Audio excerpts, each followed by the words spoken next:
Saturday morning at 10 a.m. meeting of the Eidelweiss Board of Commissioners. This is a special meeting where we didn't set an agenda. This started with the idea that about 10 years ago, we used to have meetings in November and start to discuss what the budget might be for the following fiscal year. Before we even got to the official January budget hearings, we would talk to the voters that would come to a meeting like this and give them an idea of what we were doing and got feedback before we actually set up the budget. That hasn't been done in a long time. That's one thing. The other thing is I had a discussion with Doug Prescott in the front row, you can raise your hand there, who's president of the EPOA and the elected clerk for the village district, and Paula Doyle about having a meeting like this and finding out what the interests are of people.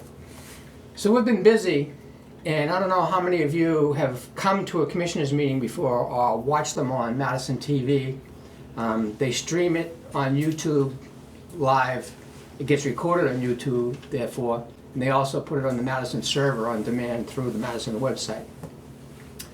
So the first thing I'd like to do is get a consensus of how long you think this meeting should go. And we're even going to have Carol be able to pipe in because she has an idea of how long she wants to be here.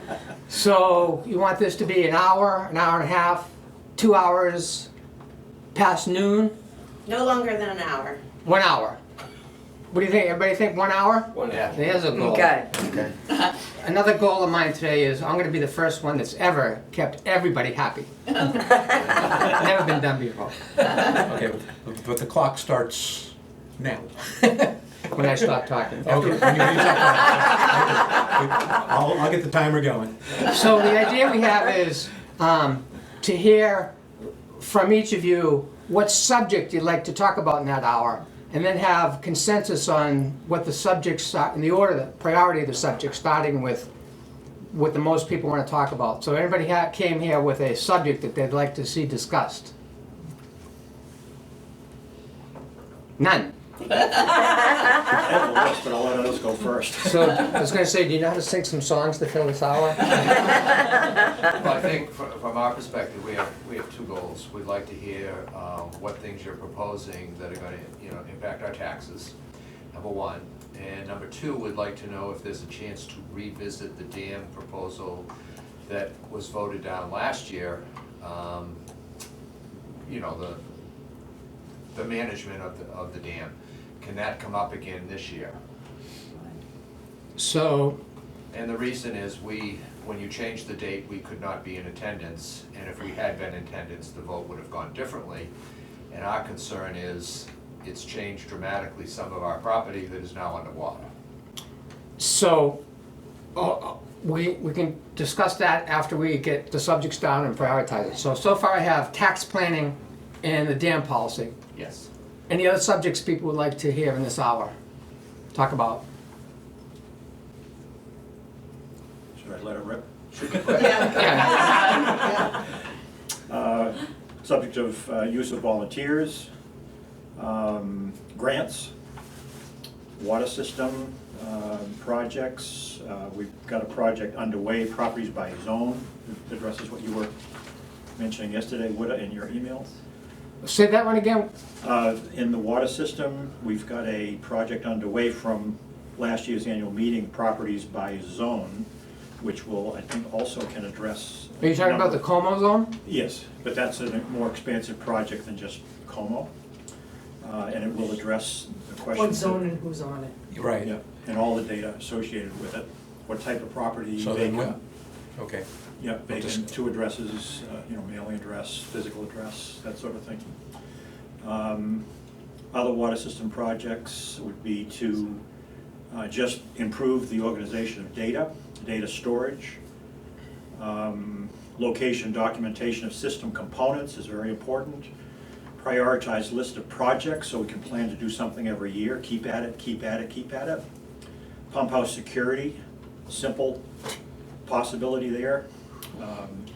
Roads, culverts, update the inventory, maybe get some help from the Saco River Watershed Association, we reach out there.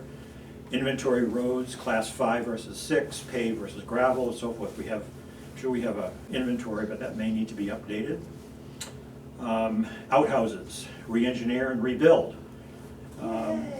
so that they can be used to deal with the trash dumping problem. That will rise to the top in priority.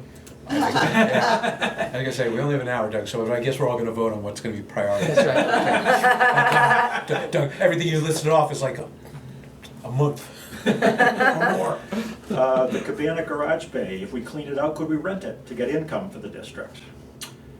Timber sale, could we develop an effective and efficient plan for periodic sale? Madison zoning ordinance for the Eidelweiss district to deal with a better control of camping, use of RVs and so forth. Kayak racks, could this be done with EPOA volunteer work to repair and improve? Playground, same thing, trimming, merry-go-round and so forth. Last page, What's that? last page. Yeah. The dam assessment, long-term plan to address the leak situation. The bridge at the dam, assess the situation, repair or replace. We'll put that with Dan. And then possibly adding power at the Eidelweiss beach to facilitate community events would be pretty cool. I'm I putting see kayaks, playground, and recreational as one category here. IT support for the district, that's underway obviously, but that's an important planning item. That's all I have. Any other subjects? On that note, with the power to Eidelweiss Beach, lighting, I live directly across from the beach, and security is a huge issue there. Because there's absolutely no lights, even the street light hasn't been working for over a year, so. The beach sits down and it's hidden, and the parking lot's hidden, so there's a lot of drug activity down there, there's a lot of parties down there. The amount of trash in the morning is depressing. And there's a lot of fishing activity. I have Well, to say that we just have the subject, now you're actually discussing it, so we need to, Yep, I'll say, I have beach lighting down under the category of kayaks, beaches, and playgrounds and recreation. So we'll see where that falls in. Carrie, did you have one? Barton? Yeah, I wanted private beaches, like some kind of parking sign for Eidelweiss property owners and their guests, or their family. And that may cut down a little bit Yeah. on, All right, so let's just have a show of hands, and we'll figure out what the order is that we'll start with. So in the order that they were just told to us, tax planning. How many people would like to discuss tax planning, what we're gonna do for next year? I guess I will.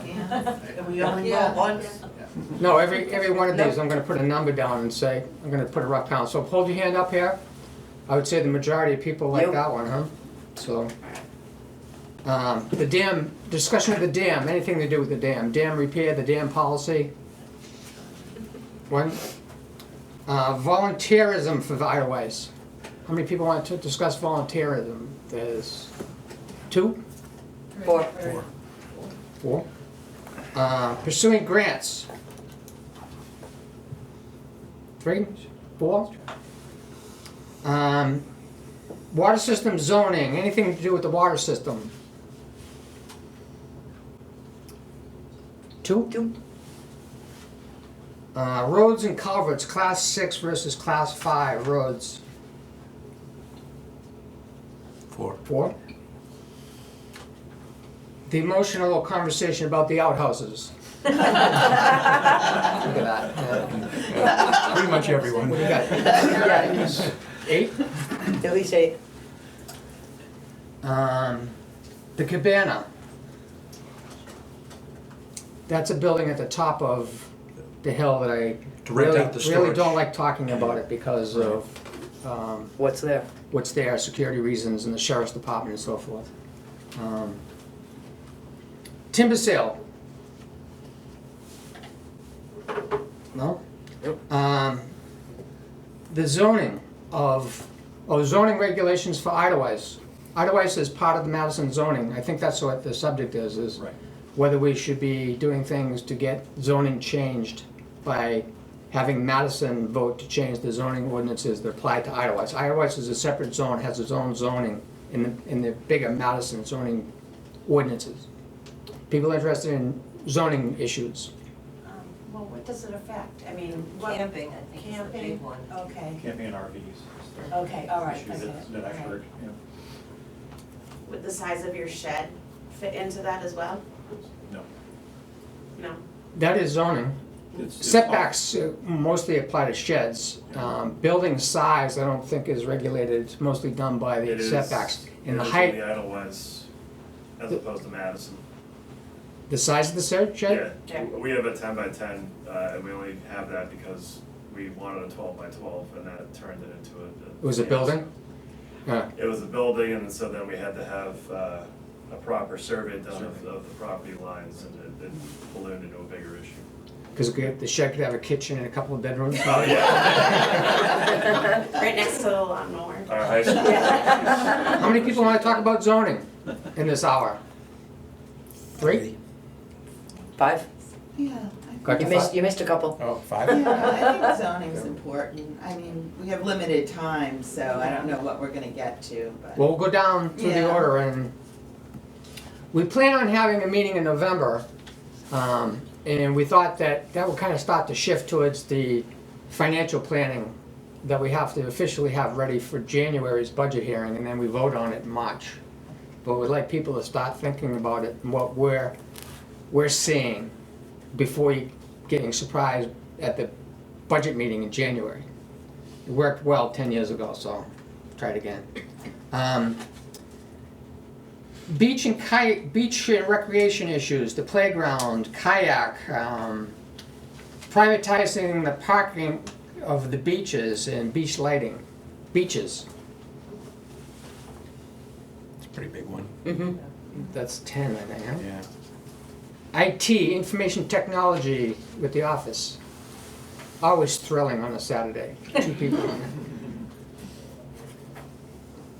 So I would say that the beaches, the outhouses, which are on the beaches, and zoning are the top ones, followed by grants, volunteerism, and roads. So let's see. Taxes. And taxes and dams. Yeah, I think taxes was the first, wasn't it? Right. I didn't get a count on that one though. How many I think people? it's pretty majority. Yeah. Do you wanna raise our hands again? Yeah, let's see taxes. Yeah, I think that.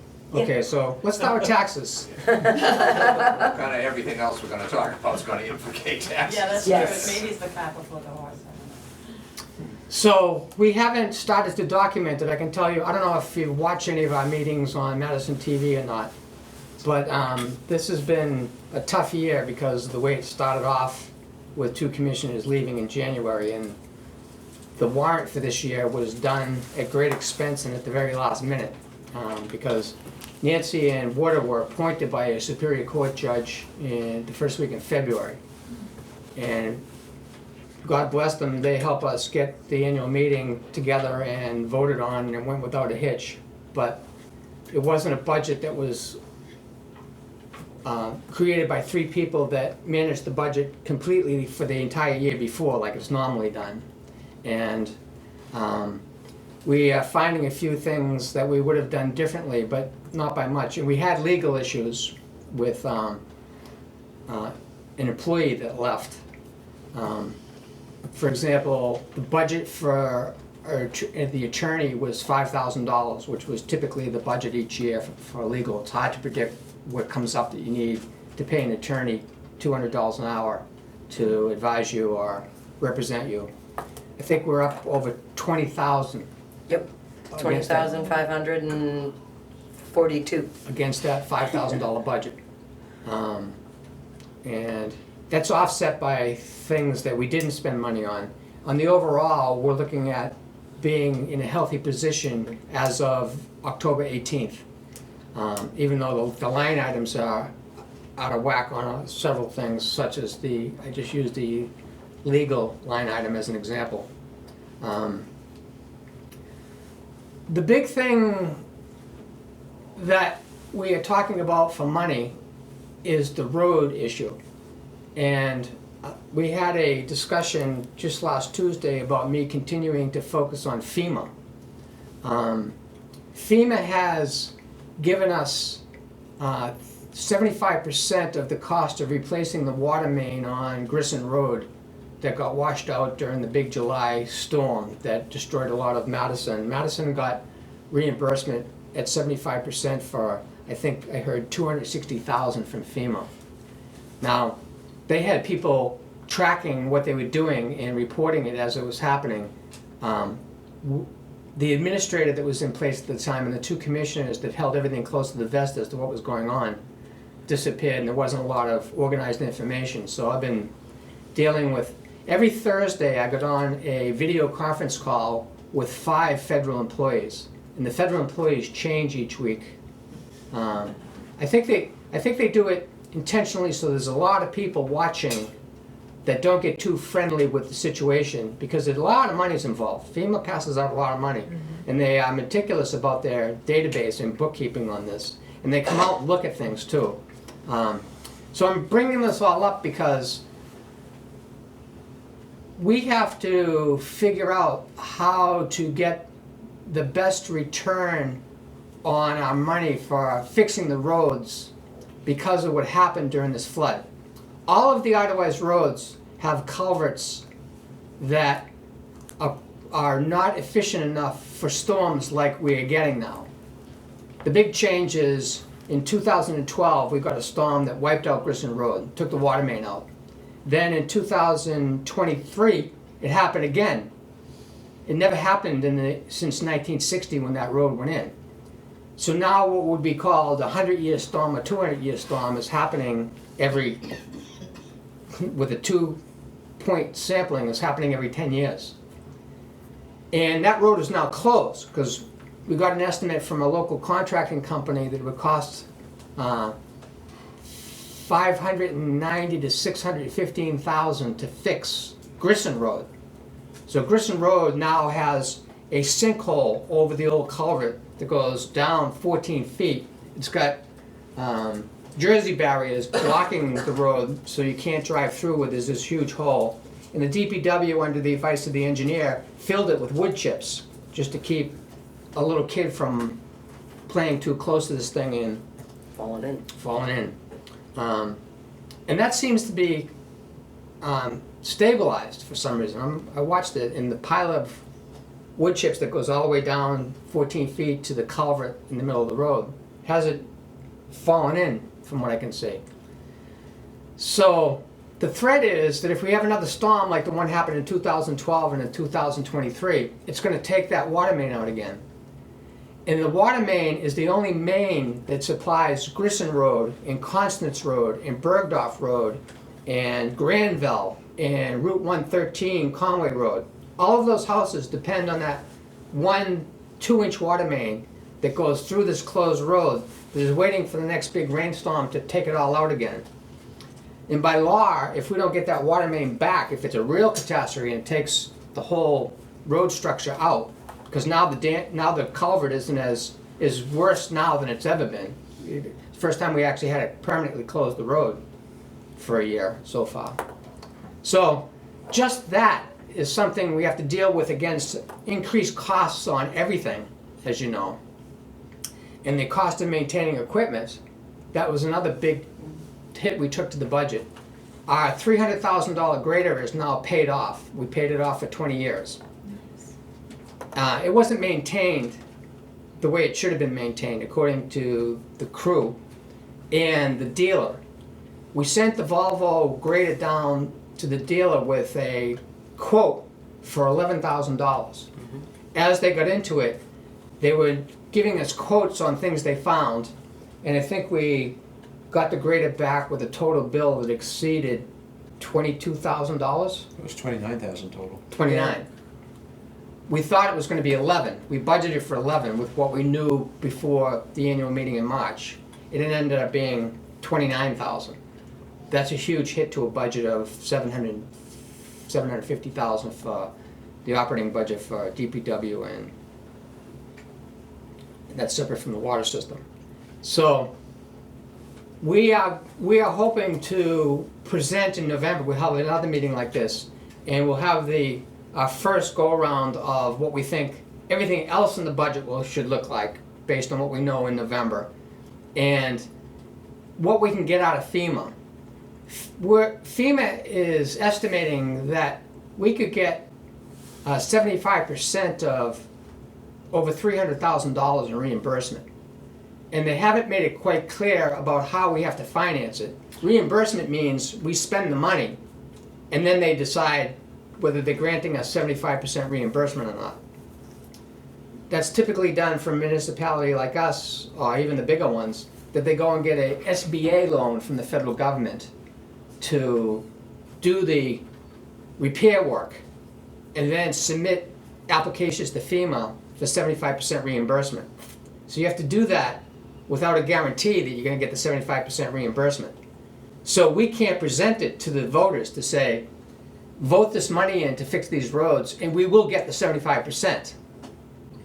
There's nothing in writing that says that that's guaranteed, so that's the dilemma. That's why we didn't even propose a warrant article for over $500,000 to fix Grissom, because we would have been proposing that within weeks of having the board, and we didn't think it was even worth it. We thought we would take the opportunity to explain it like I'm explaining it now, and not ask for any money. Just keep it closed and spend this year figuring out what to do for next year. And FEMA is well aware of it, and just this week I proposed putting isolation valves on either side of that culvert. Should it get washed out, we can just close it off. But I also spent an hour telling FEMA about why we want to run a 4-inch water main from Aspen down Bergdorf as a secondary way of bringing water in to that area should we have a catastrophe at Grissom again. And they get it. They said, the way you're describing it, FEMA would entertain an application for 75% reimbursement on that. And I just submitted drawings and my drawings and engineering drawings, and so they are just getting their heads around that. I'm hoping that everything that I'm giving them, they come back before the budget hearings in January to say, here's how much they're going to cost estimate everything that I'm telling them that we need to fix, including rip-wrapping the ditches. We have drainage problems. We have 2 little mountains that define Eidelweiss with the 3 ponds in the middle. Almost all of our roads are on severe pitches, except for the roads that are on Burn Hotwell, and even those have some steep slopes to them at each end. FEMA will give us mitigation grants, meaning not just fixing immediate problems with storms, but preventing further damage by the next storm. They call it mitigation. So if we show them that we could reduce the costs that we could be applying for future storms by doing installation of erosion control now, they would possibly grant us 75% of the cost of that. So in 2 weeks, I hope to submit to them an application for them to do the cost analysis of a lot of the roads in Eidelweiss that have pitches on them that once it starts raining and we get 4 inches of rain within 24 hours and it starts to rip our roads apart, it's the movement of that water that takes everything with it. And if you put 6-inch stones in the ditch lines, it causes turbulence in the water, and you don't get that destroying effect of it. So the federal government likes investing in that if they see a good proposal for it. And I think we'll have a pretty good proposal. They walked it, and they're suggesting that we apply for it, the FEMA employees that have seen Eidelweiss. So we have to show a regular budget with all the line items, with increased costs, and propose things with this FEMA opportunity that isn't guaranteed. and all the financing that may be involved. And I can't talk any more about that until I get FEMA to respond to what I'm giving them this week and in 2 weeks. And these guys are letting me work on that and not everything else that we could work on, because they think it's in the best interest that we do everything we can to see what FEMA will do for us. So that's the best I can tell you about tax planning. I don't know if you want to add anything to that. There's a lot of holes you could fill in on other subjects in tax planning. Well, if you could explain, and this is for me as well, and I'm sure people are interested, is, as Mark said, we have to fund these repairs initially and then put in for the reimbursement. If we get the reimbursement, then how are those monies used? Or Well, how does that affect the tax picture? we could decide whether the reimbursement is used to offset the taxes for that year. If it turns out that FEMA recommends that we go for a SBA, a Small Business Administration loan, which SBA loans for FEMA specific grants, evidently. Matter of fact, Maggie Hassan was in this room after the storm talking about that, because she is the chair of the FEMA committee within the Senate, which is maybe good for New Hampshire. So in that case, it would be used to pay off whatever part of the loan that we used, so that we get out from under the interest of that. And then we decide whether it's used to offset taxes or whether it goes into the unassigned fund balance. I would think that if it's a loan, we haven't raised taxes to do it. We'll be proposing that we pay interest and principal on the loan, and we don't know how many years they do those loans for. So to really answer the question, the real answer is I don't know how that works. If we raise the taxes and we raise cash to do it, and then they reimburse it, then we would offset it. We would offset it with the Department of Revenue Administration when they set the tax rate at the end of the year. So the money we raised isn't actually taken out of the taxpayers in your wallet. Right. Which is a pretty good way to do it.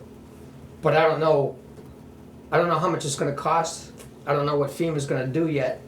I don't know what we're gonna be saying in January yet. Yeah, I'm not looking in the weeds, I'm just looking at the big picture, how it impacts the overall tax structure. If the voters approve, it'd be a warrant article, I presume, to take these loans, because we're gonna be paying interest.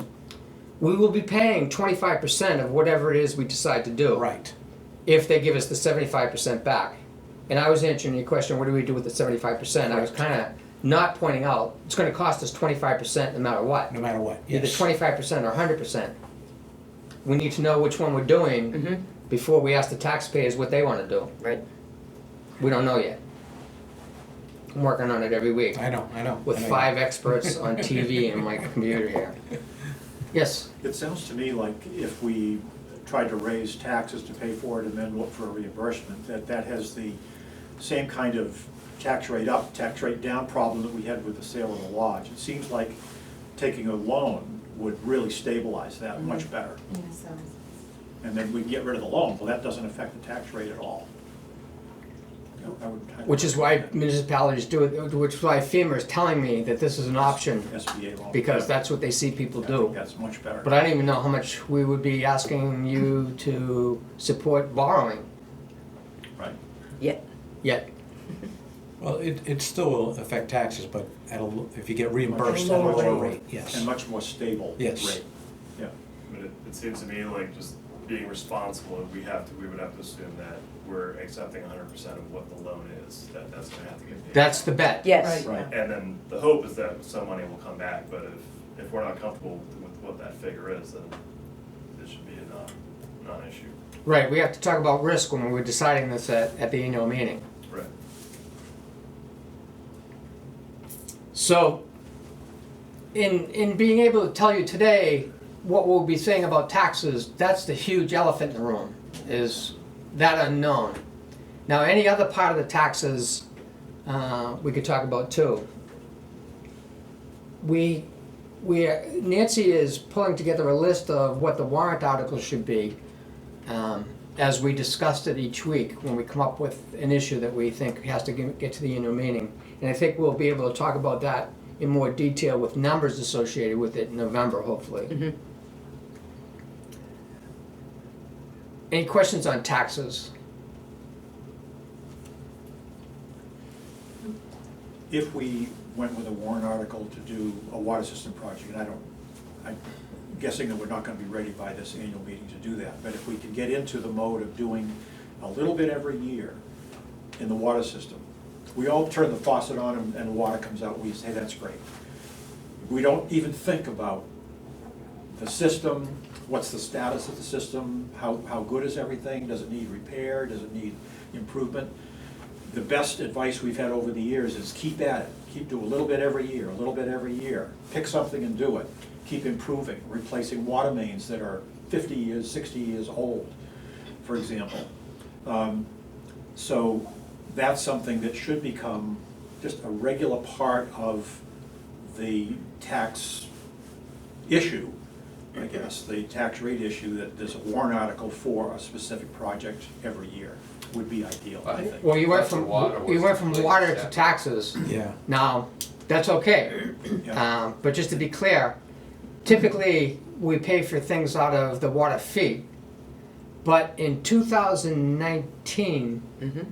we took out a loan for $893,000 to do the Rhineac tank project and associated pipe work. Yeah. And on the floor, the two commissioners elected at that time changed the warrant article from using water fees to pay for that loan and switched it to property taxes. So we're all paying, that are on the water system, $550 a year this year and last year for the water fee. But we're also paying off an $893,000 loan that is a 10-year loan, 15-year loan. And it's the biggest loan that Eidelweiss has taken in the history of Eidelweiss, the $893,000. Right. And we will be pointing out everything, what our debt load is at the time that we bring up what we'll be doing as far as FEMA and an SBA loan. So you can see that we've paid off the grader. That was a big payment we made every year. We're paying off a lease on a new John Deere backhoe. And we're paying this, One of the truck loan will be done this year too. the Ram trucks, Yeah. yes. Mhm. 2019. And we have to figure out what new equipment we have to invest in for this year too. As far as the water system, the two projects are the Como zone. Let's see, are we staying according to our priorities here? Should I- Taxes. we- Yeah, so close up taxes Yeah. and then maybe we can shift into the water zone, the water. Any other questions on taxes? Along with the taxes, if we go into the water planning, we voted last year to raise $25,000 to improve the situation with the Como zone, which is a pressure reducing valve that feeds an area in Eidelweiss that's defined basically by Hutwell Drive and Burn Drive, that are two long roads that parallel each other near Route 113. Hutwell starts at the mailboxes and goes for over a mile, curves around into Burn, which comes back the other way about a mile. And that is our fastest growing, as far as new houses, area in Eidelweiss. And the engineer identified it as an issue in 2005 as having only a 2-inch line that feeds that entire area, similar to Grissom only has a 2-inch line that feeds its area. The good news was it wasn't threatened by a bizarre culvert design that was done in the 60s, which filled in a ravine and put the water main over a culvert that was going to get washed out 40 years later by 2 storms. The problem is there's so many houses there now, the engineer was concerned that not enough volume of water not enough gallons per minute make it down this 2-inch line to feed simultaneous demand on a Saturday morning by all the houses that are washing cars, taking showers, running dishwashers and so forth. So we met with the engineer and the water operator and we decided that we needed to replace the pressure reducing valve installation on Como. That's why it's called the Como zone. It's defined by a device that's in the ground in a manhole that gets filled with rainwater. Yeah. And is not a good design and installation. With what we decided is going to be a standard pressure reducing valve installation, which is a much bigger precasted cement vault that goes in the ground where a worker can actually move around inside there, and it will have the pressure reducing valve in it, but also meters to show us how much water is actually going through there per minute when we have peak demand. So the engineer has good data as to what we do to make sure that that zone, which is defined by the PIV on Como, that feeds Barden, Hotwell, Byrne, Route 113, Lucerne, Sarnen, Lucerne, Alpenhof, yep. Sarnen, all of those houses in that area get fed through this 2-inch water main that comes off Oak Ridge Road, comes down St. Moritz, goes into a pressure reducing valve, which is out of date and obsolete, and feeds all those houses. So the 25,000 is, we've done surveys, the engineer's gonna do a design, and we're going to cost out how much it's gonna be to install this thing. And that's the first phase. After that, the engineer will know what to recommend as far as improving the piping to get bigger pipes to get better distribution into that area. The second part that we already know we want to do is run a new 4-inch water main from Aspen to where the pipe dead ends on Barden. And Bergdorf. Google shows me that that's about 615 feet, I think is what I submitted to FEMA in one of the drawings using Google to measure the distance. So that's a pretty big project.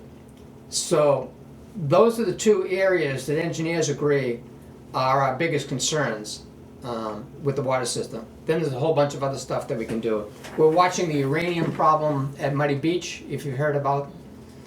Muddy Beach teeters on acceptable levels of uranium in the well from, problem with YouTube maybe. And it seems to be seasonal based on drought. So depending upon what the weather has done, Muddy Beach will start to test a little bit over the line as acceptable levels of uranium, which is prevalent through this part of New Hampshire. It has never shown up enough where the state of New Hampshire Department of Environmental Services says to us, you must now process that water and get the uranium out of it. Now to do that, the Muddy Beach pump house has to have some work done. It doesn't have a cement floor in it. It has a floor made out of rocks.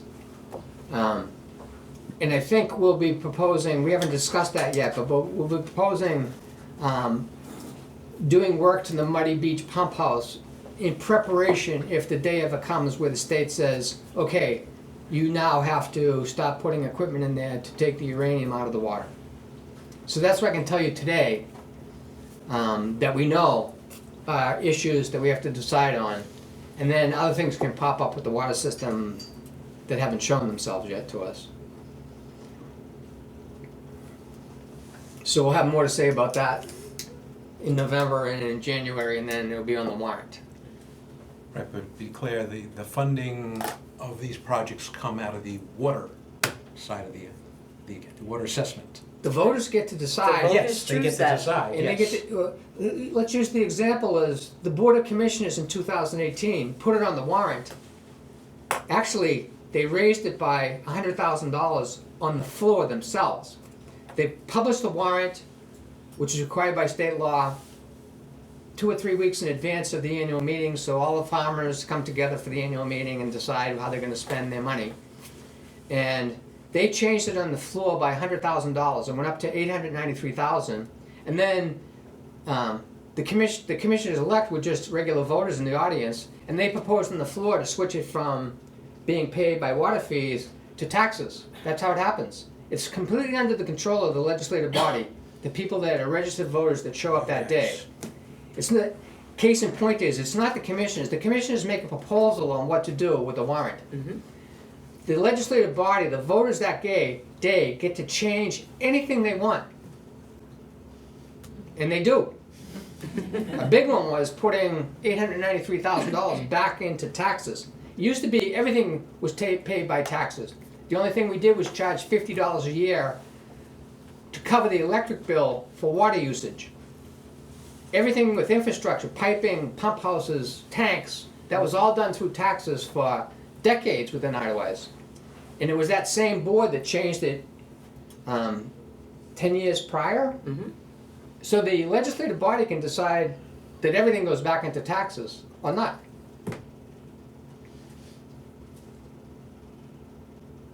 Anything else on taxes or water system? Yeah, but aren't we required now, we have to keep two separate sets of books, one for general operating government and one for water system. Mhm. Completely two separate books. Yeah. But you're saying if the legislative body wanted it all to go back together, The case in point is, we do keep two separate sets of books. That became law in the state of New Hampshire in 2013. Mhm. And Eidelweiss finally did it 2 years ago.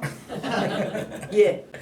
Um, and Didn't tell us to do it. yeah, the auditor was fine with us not following state law and running two QuickBooks as two separate companies. It's actually two separate companies if you're familiar with QuickBooks. Our administrator has to shut down the operating company, which pays the bills for roads and beaches and everything else, and brings up a separate QuickBooks just for the water system. But there's overlap between, there's transfers of money because there are things that the water system pays for a portion of it, and the operating budget pays for a portion of it. For example, the administrator's salary and the commissioner's pittance of a compensation for each month. It's 85-15. The water system pays for 85% of the administrator's pay, because it was guessed that the administrators spent 15% of their time with the water system issues and 85% of their time with general government issues. So even today, that $893,000 loan is paid out of taxes, and we budget to pay that in the operating budget, and that's paid out of the operating account, the QuickBooks company of the operations, not the water. So we're already accounting for it, even though we run two separate accounting systems. Well, okay, two separate accounting systems makes absolute sense in my mind, coming from a financial background, because water system's a big, complex unit that should be looked at as its own entity, not only physically, but from a finance point of view.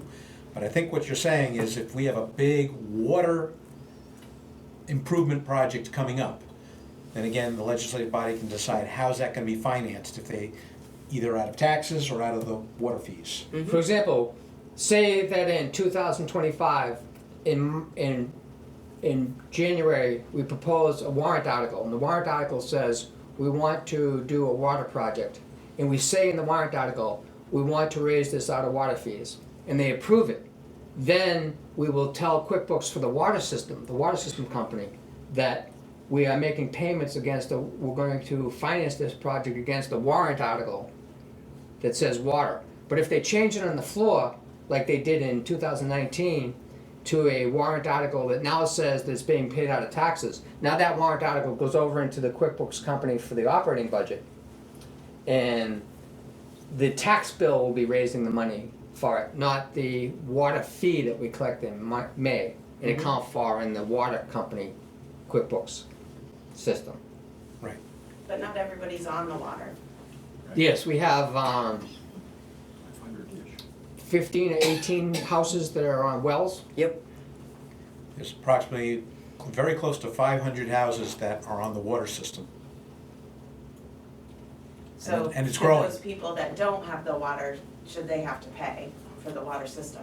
The legislative body decide when they move it into taxes, that's what happens. That's what happens, yeah. So, I mean, Another The thing, water. another thing about it, we were discussing this, I was discussing this with some people, that when something like an $893,000 loan is paid out of taxes, now the people who have higher assessments on their houses are paying more of that bill than the people with lower assessment in their houses. Versus if it's in the water, everybody this year paid $550. Now it doesn't matter what the assessment on your house is. If you're on the water system, you're paying the exact same amount. So the people that had higher valuation in their houses believe to be the main motivators to get it out of taxes over onto the water bill. And the water bill went from 50 to 550. Actually, it went higher than that. We brought it back down again. And so that's part of the legislative body's calculation as to whether they want to pay for things out of the water bill or out of the property tax bill. Couple of points on this, that no matter where the money is coming from or allocated to, in either case, a loan could be taken out to fund it, correct? So we'd be budgeting principal and interest in one set of books or the other, Yeah. depending on the legislative body's decision. The other argument I've heard about put it in the water system or put it in the operating budget is that even vacant landowners may benefit in the long term from having an improved water system. So you can make that argument as well, that it benefits not just the water system customers, but all property owners. I'm not saying pro or con that, but that is an argument that I've heard for putting it into the tax side rather than. It has been argued that the people that spent $20,000 to put their own well in because they had to get their house operational when they wanted to, are benefit by the fact that there's a water main that runs in front of their house that should their well system fail, Right. there it is for you. So you should participate in supporting that. Exactly. Doesn't go over as a great argument to the people who have the wells, but it's Or been vacant argued. lots. Right. I guess you can argue I'm anything. gonna propose we move on to the next, if we're gonna stick to the timetable, we Yep. only have 20 12 minutes left, 12 we minutes. should go on to the next high priority. There's gonna be a lot more in the future on the budget, which we hope you all participate in, and obviously we'll be a lot more, conversant about it as we dive deeper into that deep pool, so. So let's combine the outhouses with the other big subject, which was the beaches in general, kayak racks, recreational, the lighting, the security, Yep. the issues with the beach. What would you like to start with, the outhouses? Yeah, What's the consensus? Do you like the plastic blue outhouses that we pay $150 a month each Yeah. for? Versus the classic wooden shake, board and batten outhouses? Traditional ones. Anybody want to say, let's stick with the blue plastic ones? Okay, No. so, They're horrible. so we have to have a warrant article for this. We believe that one individual jammed, we've been told, therefore we believe. Hearsay. We buy the story. More likely I, than s- not. I told that story to Doug before anybody else thought of it. That you already had that idea? I had that Yeah. idea. that an individual stuffed trash bags down through the head, the thrones, in each outhouse. Each outhouse has two seats that have holes in the concrete, and they have stainless steel thrones that flare up to a seat. And somebody stuffed trash bags down through that hole in the cavern that sits below the whole outhouse. And we couldn't find a company that could get that out of there. The previous board couldn't find a company to do that. We're willing to see if we can even involve the engineer in a solution. It may be that we get a device that beats those bags up into pulp where they are and then use these big vacuums to suck those things out. I don't know if we ever discussed it whether we personally, individually, are in favor of restoring the old outhouses. Oh, I am. Did we discuss that? I got We the haven't impression really. that. But I'm pretty sure we're all in favor of the old outhouses versus the blue plastic things. The Porta Johns. So we Yeah. have to do some work to get some professional opinions. The local company that the previous board had come out and tried to do it with his equipment and couldn't do it, it said that he's willing to consult with us on a solution that may not involve him and his equipment on getting, he wants to see these things come back. Not only does he get the business of pumping them out again on a regular basis, but just, he's like, wants to see these old nostalgic ways of having New Hampshire beaches with those outhouses on them. Is that George? So should we talk also about what the root problem is, and that's the trash? So What to do with trash? Yes. Yes. Yeah, So so, if we deal with the trash, then we are gonna find that it's not gonna be going into the outhouse, and hopefully, I mean, we still might have a vandal that does that.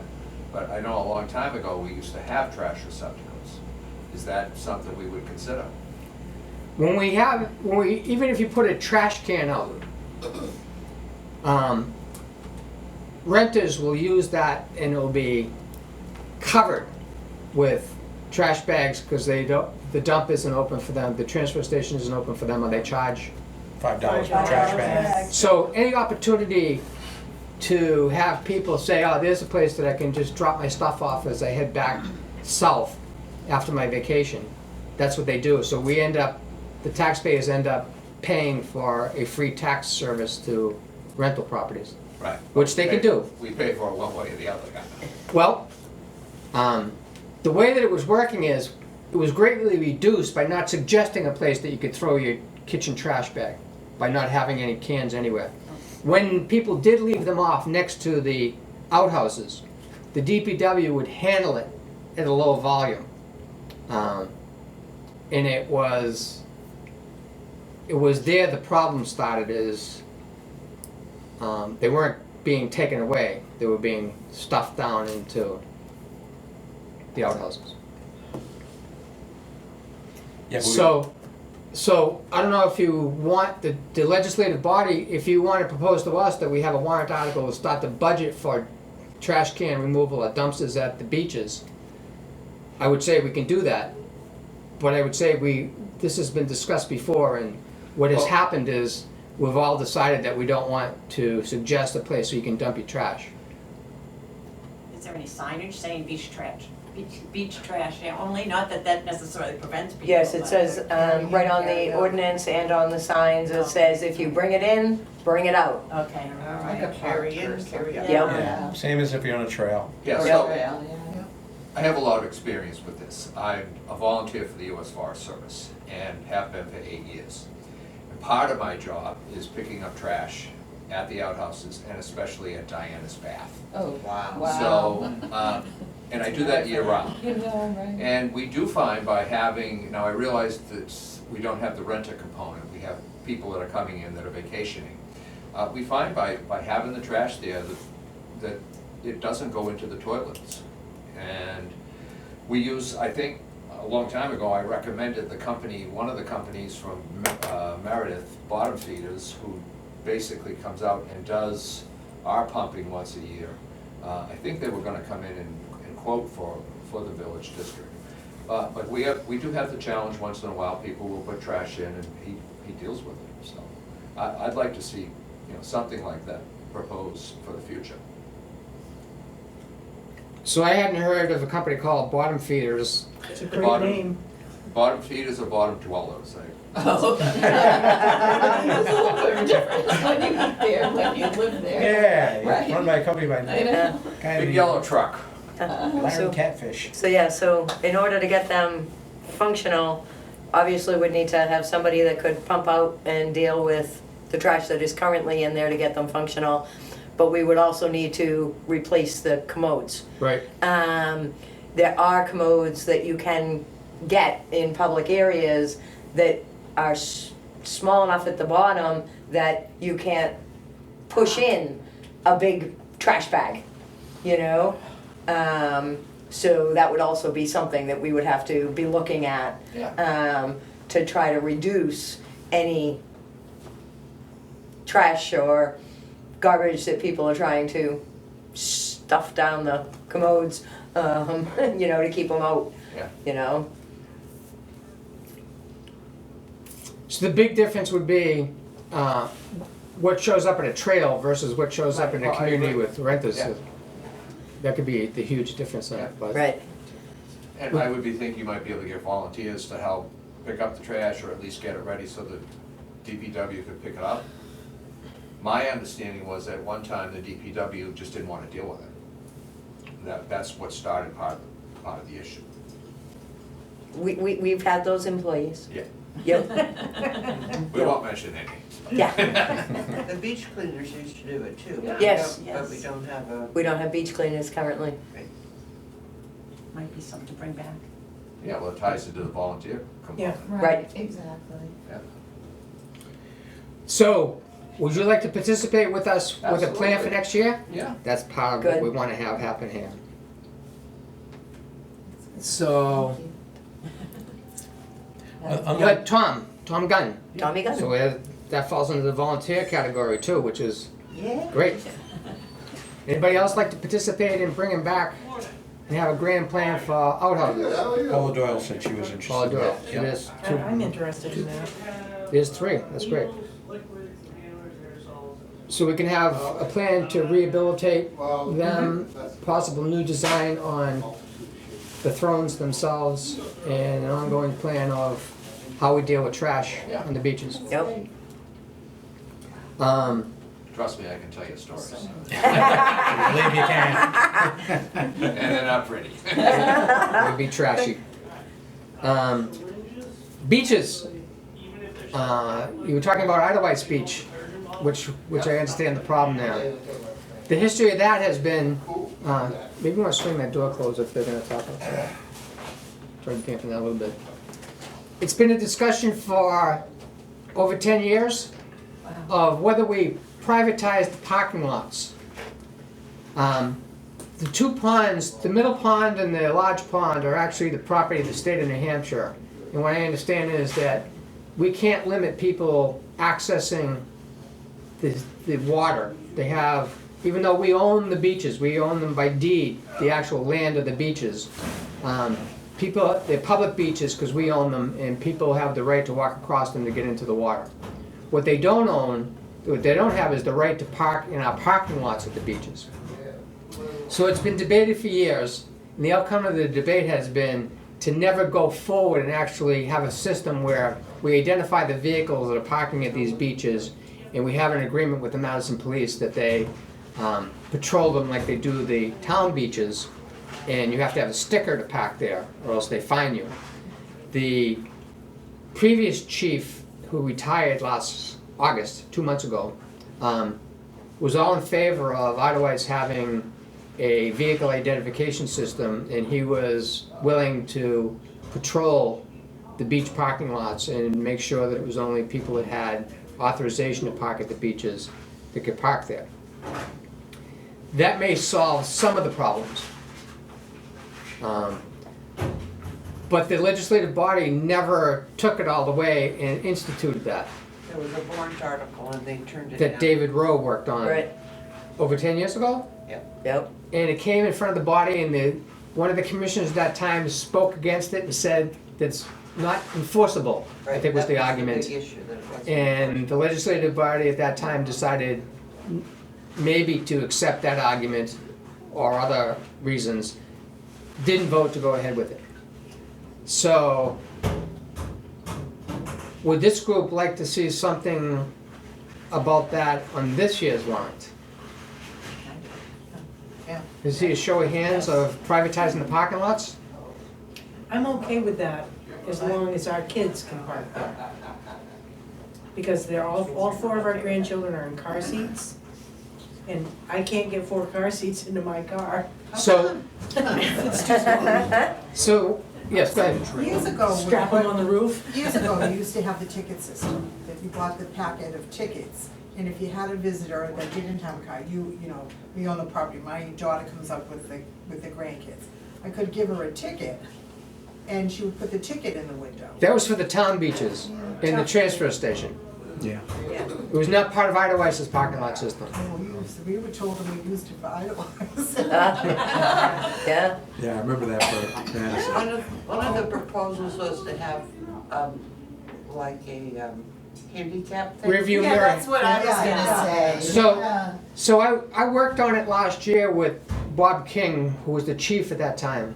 And I actually designed a low-cost Eidelweiss customized hanger that goes on a mirror. And the idea of that was, it wasn't on a windshield, that car was the only one that could go to the beach, is that That would that be the fun, families would manage it. couple at your because they all have these big cars. Then the only thing was, then people started saying, well, I need two.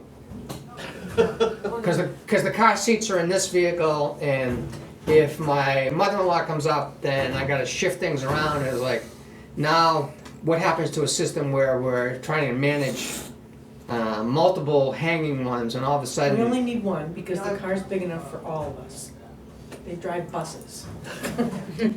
so how many people want to be involved with the creation of a warrant article that proposes to the legislative body in March of 2025 that we institute a parking system for the beaches? I'll work on that. I'm ignorant of Paul was interested in that. some details here, so I apologize if I say something truly stupid, but has been looked at or has been considered to just, it's not a perfect solution getting to what you're talking about, but just to use the Madison sticker system that already exists? That was discussed. That means all of Madison has that sticker too. Better than it's just the town as opposed to the entire world. That was part of the discussion. I'd rather let someone else who lives down by Silver Lake use one of the beaches down here as opposed to someone from. Betting that they stay at Silver Lake. Yeah. So you want to volunteer to be part of this? Keep track of this? No. But I just think it's a solution that's already in place for all the residents already have this. It's an option. And it's no. But wouldn't that cost be to an us. option of? But that's that my if you put a problem. group together, that would be one of. The group could decide debate what that. option to Yeah. recommend. Right. They live in Massachusetts and Connecticut. Right, exactly. So you need something for a car that's not a resident. Correct. That's like for A visit. But a that's- visitor or a family member Yeah. that, yeah. There are other people that want to do something with this, and they even asked me to create a private Facebook page just to deal with this beach issue. And it had 5 people and didn't go anywhere. So it's not just you, that once you identified yourself and we start to work on this, there's already 5 people identified, including Paula Doyle again. She wanted to work on this. And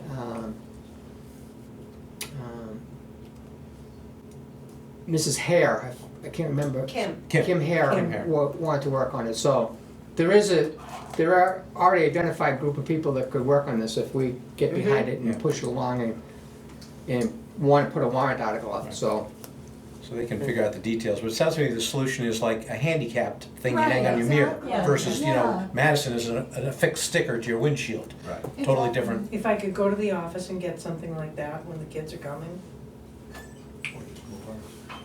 or just move ours, yeah. Or- That's what I'm saying. When I was taking my father all over the place when he was alive, I used my car, not his, but I had his handicap sticker so we could go in a handicap lot. Same thing. Doesn't matter. It's not specific to the car. It's just the sticker. Yeah. So what I'll do is, I'll invite you to this, we'll resurrect this Facebook page, this private group. Okay. I don't know, Jennifer, you wanna be part of the group and track it. You don't have to come to meetings, but that Facebook page could keep you informed with it if you wanna do that. Yeah? Sharon, You wanna I do? would do it. Okay. I would get on the Facebook page, so if you send me an invite. Sharon, Mindy, Jennifer, Monroe, yeah. do you do Facebook? Yes. We do too. You wanna be on that, just watch what the group is Yeah. talking about? Yeah, yeah, Alright. thank you. Kayaks, it's 11:06. I just had one clarification on it. When you're speaking about having the placard, is that in addition to having the sticker on the car? You'll have the Madison sticker if you wanna use the transfer station and the Madison beaches. Okay, and additional. And if you go to the Eidelweiss parking lot, then you'll, if the committee decides, if the committee decides that, If, and then we take what the committee does, if we like what the committee has done, what they wanna do, then they may say, let's use the Madison sticker. I don't know. Okay. They may say, let's have a separate system, Just which is for the hanger, Eidelweiss. then you'll have both of them, if you wanna use the transfer But then station. it'll also be put into a warrant article that's approved by the voters. Well, either way, it's gonna go into a go into a warrant article And we have because, to have the new chief like the idea, yes, which would be part of the process. that wouldn't be too hard. But all of the parking is covered under out of a, Parking ordinance Yeah. right now, so it would be a change to an ordinance. So it would definitely require at least public hearings, and most likely, we would want to put it on the warrant. So either way, it's gonna wind up, And it would need a budget. yes, Any ordinance needs a budget, because if you don't budget for enforcement, then it's a waste of time having an ordinance. right? We all set with the beach parking, kayak racks? They used to be called canoe racks. Now they're kayak racks. Mhm. And as for the kayak racks, canoe racks, whatever you wanna call them, the EPOA has volunteered many times in the past to shore some of them up, to do some work on them, and things like that. And I don't see any reason why this board would be against some volunteers getting together to check the status of them and bring us recommendations. You know, if there are some that definitely need some specific side, you know, a couple of years ago, we put extra boards in between the main boards so that kayaks would fit and not fall through. You know, so if there's things like that and some of them need to be replaced or fixed, that is something that we could certainly work on, a group of volunteers or people through the EPOA, to look at that stuff moving forward. There will be a day that the number of houses in Eidelweiss reach the point where the demand for kayak space exceeds the available space on the beaches. Right. That'll happen someday, and the end result might be, that'll be the end of kayak racks. Right. If everybody doesn't have equal opportunity, because we're all paying for it. But that's not the way it is today. I don't think we'll be putting any more kayak racks up, we just need to support the ones. And we haven't reached the point that the demand exceeds the number of spaces. We are at the point that people want to be at a specific beach close to their house for whatever reason, and there's empty spaces elsewhere, and they don't love that. They want to be here. Yes. If they've had that space for 4 years in a row, now that's their space. And that's not the way the system works. Maybe you have to get a space assigned each year, so. 11. Want to continue with another subject, or you want to call it a day? The lighting at the beach, Yeah, the like Yeah, that is that's huge. important. Yeah, we actually didn't get started for probably 15 minutes, so maybe we can go another 15, 20 minutes. Okay? Who fixes the light? Is there a street light there? There's one street light, it only I lights think the that would be- street, it doesn't light the parking lot or the throughway for emergency vehicles. Which beach are we talking about? Eidelweiss Beach, Eidelweiss Beach. Eidelweiss Beach. at the entrance of the service road that goes down to the beach, I think it's on a pole there. Yeah, Right. yep. So that's a matter of calling that's been- Eversource to have them come out. Is the light not on at all, or is it just too dim? It's been out for over a year. So. That's just us getting a hold of Eversource. I think it's a good idea to have a light down there. I Even if it's personally have solar enjoyed a lighting, couple so of your that activities it's that, activity that Yeah. goes down Yeah. there. and also with the security thing, nothing like shining light on the subject to. Deter. And do we pay for an additional light, or does does Eversource do that? We have a line item for street lighting. Yeah, so We if pay we, for street lighting at several locations around the village. yeah, so if we were adding a street light, Eversource would put in the pole, they would put in the light, but it would get added to our line item for street lighting. So yes, it gets paid for by taxes. The electric cost. The electric, yeah. We need to check with Eversource and make sure that they would do it on, not at the road, but on our property at their expense, or would it be our expense to put in? And a homeowner would have to pay for a pole, if a pole was needed to bring power into their house. We'd have to check on that, it's quite possible we would Yeah. need to have our own pole. Might- What all we're You know. talking about now is getting an existing light to work. Correct, From but she's father. also But we asking want for another one one. for the parking Right, lot. but they're saying they want one for the parking lot, and the one on the street doesn't That would- outlight, So that'd be a warrant article. so yeah. So is the problem area on the parking lot or on the beach itself or both? Well, it's actually, so the access to the loading and unloading zone, it's dark, so people park down there. And my living room looks directly at the beach, the parking lot, and the loading, unloading zone. So like all hours of the night, there's cars going down there parking, lights are out for hours at a time. I call the police all the time. And in the parking lot where the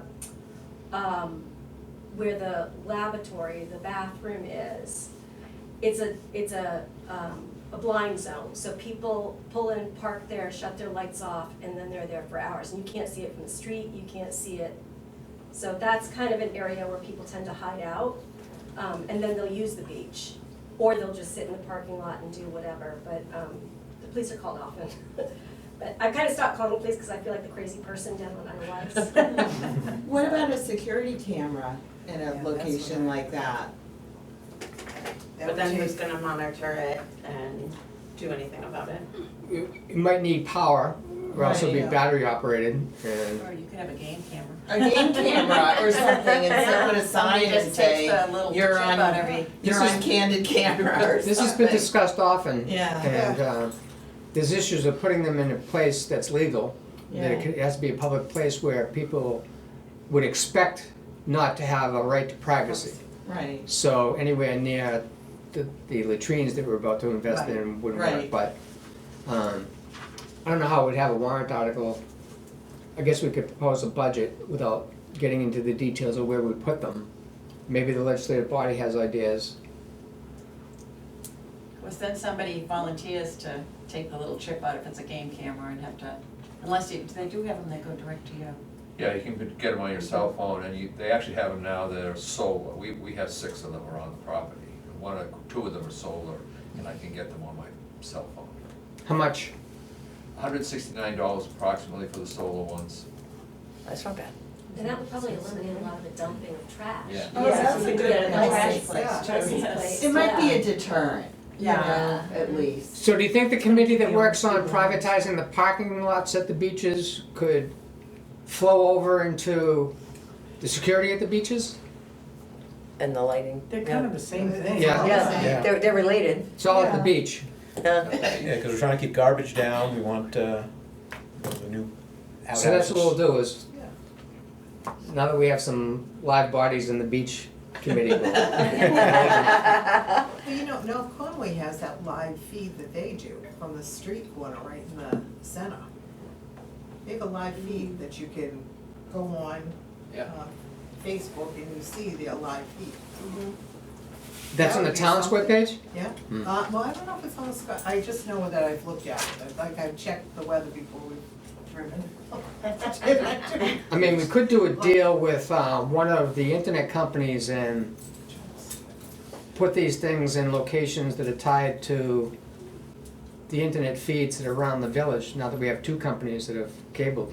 We could take it to one extreme or the other, either a couple of game cameras all the way to strategic locations where we can see what's going on in the village at all the pump houses, for example, and all of the beach parking lots and.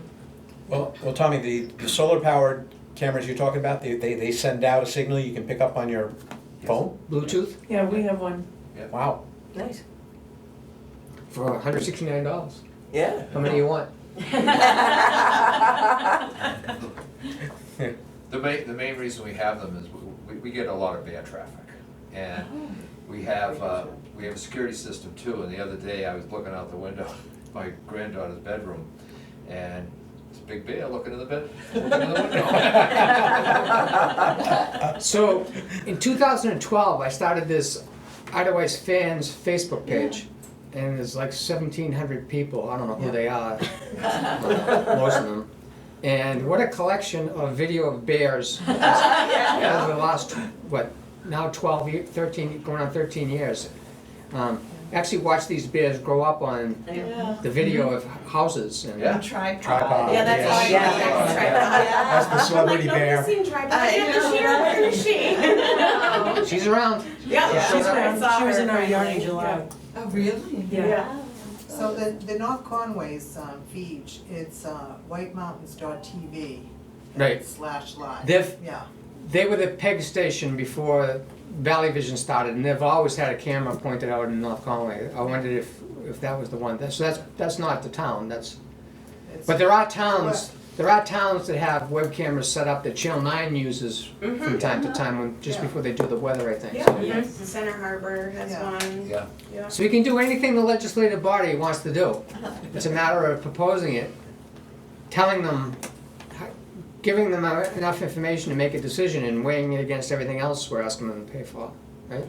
That's what happens every year. Mark? Yes. I'd be interested in researching with Eversource the possibility of bringing power into the parking lot and for events, but maybe for security as well. Better lighting, light maybe on the corner of the basketball court, for I example. hear Doug volunteering to be on the beach committee. Yeah? He's Yes. on so many already. But that's the This is how it EDOA, happens. but the You just EDOA did it. wanted that, right? For Yes. Yes. for when the concerts take place. Yes, for the concerts. Yes. They were one of the first So- groups that, So that could be tied in on where to put Right. lighting then. Exactly. You're right, power. It could be, Yeah. You just need to make sure. kill it's two birds with locked one down. stone. Yeah. but Yeah, that it's, yeah. that it's locked Right, a down. sump pump to pump water up for skating onto the surface. Convert the basketball court in the winter? We did that years ago. That's more maintenance than what Brandon McHenry does. Oh, right. He's doing an Oh. excellent job of Yeah. maintaining a Right. skating surface on a Right. little pond. Yep. If we can make it easier for him, I think that would be good. We parked the raft so that it can be used to get skates on and off. And if we can keep his kids in high school for 20 years so that they can, I have a feeling that once those kids are grown and gone, then we have to find somebody else as enthusiastic He's about got a pretty young one. the daughter. well, good, so Yeah. we have some time. So we covered kayaks playground, that was brought up under the category recreation. We covered lighting. Anything else on recreation, playground, beaches? The playground, the scouts have helped EPOA with cleaning up annually, and I think that's a good thing to do, get them involved. And They we have a give them a requirement to donation. do, they encourage the scouts to do community service, and that falls right in there. We gotta trim the trees back. The merry-go-round is a long-term question of whether that should be replaced with another one or something else. Something Terry's safer. been doing some research on that. So that's usually proposed by the EPOA, Mhm. because they bought all that stuff and the Right. signs up there. So Yep, it's now owned by the taxpayers, right. and ultimately is responsibility, but the EPOA kind of has unofficial ownership of that. So our last subject will be zoning.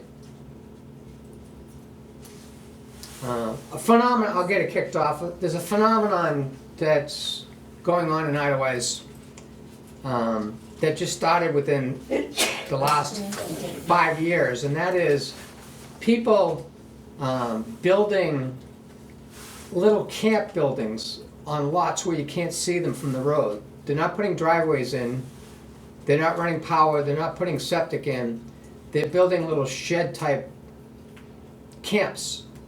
And now people are building them and putting in driveways, and some of them are asking for water hookups, and they don't have septic designs. And the zoning doesn't prohibit this. There have been people that complain to us, and we put in some footwork into this, and I actually went to a planning board meeting, and there isn't enough interest by the legislative body to do anything about this.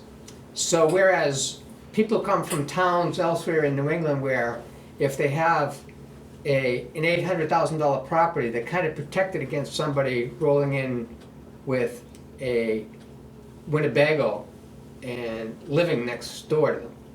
Well, that's not happening in Eidelweiss. People can put a Winnebago on a house, put a camper that's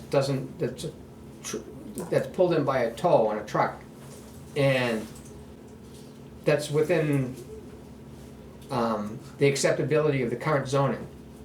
So I don't know how you wanna talk about zoning, which zoning issues you wanna talk about, but that's the one, we found one this week.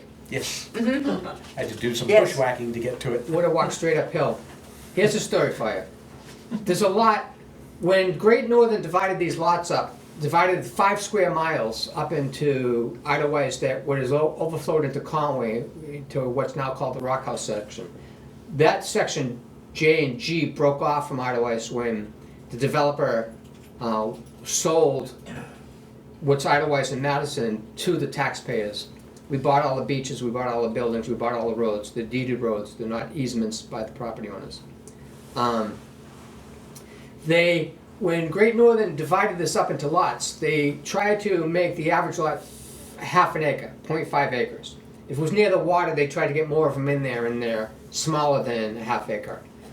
When you see lots in Eidelweiss that are big lots, meaning they're 2 acre lots, that's because they saw that as a problem. They would have made them half acre lots, but they didn't see them being sellable, so they just made them bigger lots to make them more sellable in that area. One of them that we found this week was on Oak Ridge, Upper Lakeview. Upper Lakeview, its downhill slope is severe.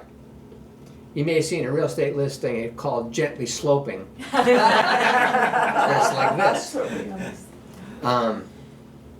We started getting inquiries from somebody about whether they could access it through a class 6 road that runs below it called Riggy Road, and whether they could connect to the water system. So I looked at it, and I looked at the sales history that's in the tax database, and the town of Madison had it up for auction in 2010. And the biggest bid they got on it, they sold it for $100 in 2010. A few years later, the gentleman that bought it, whose name's in the online, they can read it, sold it for $1. He spent $100, and then a few years later sold it for $1, apparently to a landscaping company who has a sign on the property that may still be there. RWN. The database shows that they bought it for the $1 and sold it a few years later for $20,000. $100, $20,000. RWN sold it to the current owner for $37,000. And Woodard went up and looked at it and saw. Sorry, I That's have to okay. work. Sorry, thank you. Thanks for coming. Thank you. No permits. Picnic table. Picnic table, what I think was a outhouse shack using like a chemical toilet, storage locker, the little deck that went to a little, what we would think of like a shed you put in your backyard for putting your lawn equipment into. But I looked in the window and there was cots in there. And, so it was definitely truly a little camping ground area. So that's not the only one. There's a lady that has a very nice log house on Forclairs, and she's really upset that this lady bought a lot across the street that slopes downhill into the power lines, and this lady by herself is building the equivalent of what Woodard described, yet it's completely visible from this lady's house, and she thinks it's really hurting her property value. They were trying to sell it. She has a camera, and she's watched people come up to the house and stand in front of the house and then turn around and look at what's going on across the street and get in the car and leave. She's really upset, and I told her there's nothing that the commissioners can do about that. So I don't know if it ever comes to a point that people want to change the zoning in Madison, the Eidelweiss section, to say you have to have a residential house that has a septic system and a house, like other zoning plans do in other municipalities. But that's not true today in Eidelweiss. Mark, I was told that this Freedom Zoning Ordinance, Article 12, could be a model. Now, the person that told me that might be referring to camping and the use of RVs. I'm not sure. I told you that. Yeah. You did? Okay. I went to a planning board meeting to see what the planning board had to say about it. Yeah. And they personally weren't interested in doing anything about it. Because again, if you change regulations that require enforcement, you better have a budget for it. So is the town of Madison looking to create an expense just for Eidelweiss, because Eidelweiss wants zoning that's different from Madison? Madison has 2-acre minimums on their lots. A lot of the lots are bigger than that. Eidelweiss is half-acre. And so if there's a cheap lot next to you, and you have a house that you like and has above average value assessed to it, somebody can build something next door to you, like the lady in Fort Clares believes, that brings the value of your property down. I would think, based on the gentleman who had the shed issue, we've had, not trouble, we've had to work with the town before with side setbacks, etc. I'm shocked, I never had any idea of what you just described. I've always assumed that within Eidelweiss, you had to have a house that conformed to, a structure with septic and everything like that, so I think if you made everyone aware of that, there'd be a lot of people that would be shocked. There's a full-size house on Upper Lakeview. Has no driveway. The land, again, drops off. It's the downhill side. They built it. It's a full-size house. There's one on Bristenstock also. No water connection. The one in Bristenstock has a driveway and got the proper permits for it. The one in Upper Lakeview has no driveway. They have to park in the road or elsewhere and get walked there if they don't want to block the road. I'm not sure he has electricity. Yes, he does. He does have The an one on electric Upper line, Lakeview but now? that's it. No Yep. septic, no No water. septic, But no water rainwater. connection and no septic field. Right. And that was the first one they learned of, and that's acceptable in town of Madison. Now, they're building things that are not full-blown houses that don't have a driveway. Some of them have driveways. Mhm. This lady across the street from the house on Fort Clares got a driveway permit and wants to build the smallest of driveways. But she's building it by hand herself. She must be all off grid. Yes. Technology has come a long way, and there's a big push for people to live off the grid, so to speak. So, solar for electricity, incinerating toilets instead of a septic, a well, or you tote in your own water, and small house dwellings. That seems to be a trend that is happening. Whether those little small houses come in on a trailer and you just put it down, or you build it yourself. And that's what's happening. Yeah, but again, I would have made the assumption that they had to be approved. They still have to have building permits, and the zoning does say single-family houses, but there's no definition that says your single-family house has to be hooked up to the water system, or that you have to be hooked up to electric, because that's not actually the definition of a single-family house.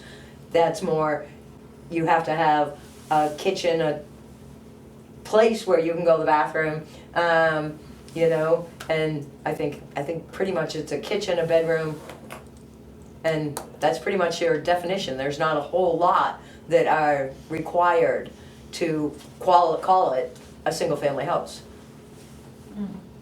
But whether it's a small camp or the house on Upper Lakeview like you spoke and so forth, there still needs to be something about the general rules of sanitation, I would think, and healthiness, I don't know, it seems like something should be in writing But, saying like- you have to have the minimum. Like They have. Carrie said, they have to have the composting toilet. Yeah. They use cisterns to grab to grab water. But these places aren't even looked at by anybody. They're just out in the woods with a hole in the ground. Yeah, but do they have a building permit? That's what, Yeah, Well, the bigger ones do get the building permits because Right. they're obvious that they're Right. getting built. What we're finding is the ones they're that, building stuff that looks intentional, that they're building it where you can't see it. yeah. Yeah. So they probably don't have a building. This person actually started asking us questions about connecting. And we wanted to look at the lot to see if we were answering his questions correctly. And that's when we noticed through the trees, is that a building? there's something already up there, Well, for example, a couple of years ago, back during the COVID era, if you've ever hiked the Class 6 roads of, it's Eidelweiss and Bristenstock come together it's really like a triangle. And some individual who owned land up there, he built his own shack up there. Did not have a permit. And finally Madison stepped in and basically said, you've got to tear this down or there's gonna be heavy fines. So. You also blocked the road. Yeah, you also block the road, which is illegal because you cannot block a class 6 road with a permit. He did it with a bunch of rocks. If he had a gate, that's a different, well, we'll not even get into that. That was a whole different story. He just didn't have a building permit for his little shack up there. Not only that, he built it too close to the road, so it violated, even if he had a permit, he couldn't have done what he did, so Right. they made him take it down, as opposed to pay a fine for not having the building permit before he did it. He didn't do it correctly at all. He wasn't trying to hide this either. No, well, yeah, he wasn't trying to hide it, whereas the one on Upper Lakeville looks like it was, you just can't see it unless you hike Riggy. How many people have hiked Riggy? I did it for the first time this Most people past don't know week. where Riggy is. And even from Riggy, it was hard for me to see this little shack that he erected. But, They named it too. oh yes, Biddy Boo. But we are, Bitty we are Boo Cabin. sending pictures of that to code enforcement so Okay. that Madison can take the proper Yeah. steps to work with the person and either bring them up into compliance or make them take it away. Carrie, I think the issue also is the example of the person that was on Appinville, who set up a tent hidden from the road, clear cut the land, I think maybe had a porta potty or maybe not, and No. literally camped on that land. and made the neighbors nervous because they had huge bonfires that night. Yeah. It wasn't gonna be too easy to put out a brush fire or a woods fire that started from it, so No water. they called the police several times on that. There's another example. So it's 11:34. Okay. Everybody all set for today? Yes. Satisfied, yeah? Well, thank you for coming. Well, do we come to an answer about zoning, like trying to get our own? Just so people know, the way to change any of those zoning are done through Madison, and it's usually done through a petition warrant article that the zoning and the planning boards would need to have probably by now, because they have to hold a series of public hearings before it winds up on Madison's warrant. So this isn't something that Eidelweiss would be specifically voting on just our warrant. This is something that would wind up being changed, being voted at the Madison town meeting. Because they're the ones that set up and work with the zoning. Eidelweiss did have that right when they were first put together as a municipality, but very quickly realized we don't have the people to run those levels of planning boards and ZBAs and code enforcement, and we just don't have the volunteers and the people to set that stuff up just within the Eidelweiss voting pool. So Eidelweiss gave it back to the town of Madison, who took it back, and so there is a process beyond anything that Eidelweiss does on its own to get these things changed in the town of Madison zoning. So just so that people are aware, it's more than just something that we'll do as the commissioners. We can certainly put things together and start working with the planning board to get things changed moving forward, but it's the town that really has to, will be doing the final voting on that. And any voters in Eidelweiss that were interested would certainly want to at least vote in the town elections, and that's where zoning ordinances and changes would appear. Because they're ballot questions when they happen. But I think what you're hearing, I know we're going to, sorry, just a quick question, but point of order here. If there was a warrant to say no camping of the kind we were talking about before, because we don't want that in Eidelweiss, but if that was the warrant that went up at the Madison annual meeting, that would have to apply to all of. No. No. No, No? no, There's it a would be to the one, to the There's a zone within Eidelweiss Madison zone. zoning called the Eidelweiss Residential District. Right, What's in that chapter only applies to Eidelweiss. right. Okay, It's a zone within the town. okay, so then. There's that a would- zone called the Village District in the Right. town, which is this area where you can do different things with storefronts that you can't do anywhere else in the Okay, town. so that wouldn't require our own planning board and ZBA and all that? No. No, Okay, no, okay, no. okay, that's what I was concerned about. No. The planning board was suggesting that we do ordinances on our own without a planning board, and I thought we'd have to start spending money with an attorney to find out. Whether or not we could even Whether do we can that. do that. an ordinance, yeah. Right, without having a planning board, Right. you know? So, One quick umbrella question. The last couple of years, one of the board members has been pretty strongly opposed to volunteers. And just want to, and I'm putting it politely, I guess. I just want to make sure that that is a new era, and I guess it's obvious by what we're talking about today, but volunteers can, everything has to be coordinated through the board, obviously. Somebody can't go off and just do a volunteer project on their own. right, It's gotta be coordinated, but it could be volunteers entirely on their own through EPOA, Boy Scouts as an Eagle Project, Community Service Project, volunteers jointly with the DPW, like the rafts work, for example. So, again, one question is just to formally say, yes, volunteers are a good thing. And then secondly, should we take a look at that volunteer release and waiver of liability form, review it and see if it needs any updates, and then make sure that volunteers get tied in through that?